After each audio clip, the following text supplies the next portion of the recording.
The morning after my dog Cora passed away this summer, there was a knock on my door early in the morning. I was in bed, still in my pajamas, and I had been crying for an hour. I felt like an absolute mess, but I opened the door anyways, and to my surprise, my neighbor Elisa was at the door. She saw me and started to cry as well and gave me a really big hug. That really big long hug was exactly what I needed. She had a very maternal presence about her. She was strong and held me in a way that made me feel like I didn't have to be the strongest version of myself at one of the hardest moments of my life. Elisa had lost one of her beloved dogs and mentioned that going on a walk after the loss was really difficult.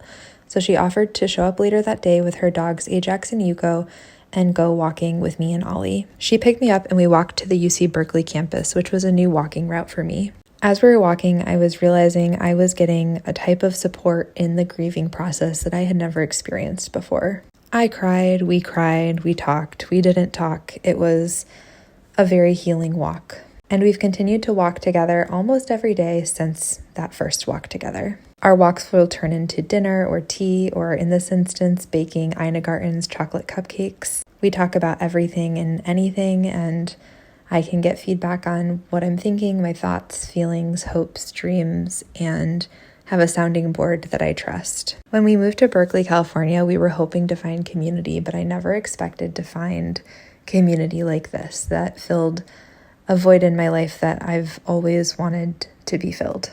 Getting to know Elisa and building a relationship with her has been one of the highlights of my time off from working, and I can't stop but thinking about how if I wouldn't have taken this time off from work, I wouldn't have had the time to build community and to get to know my neighbors and to get to know Elisa.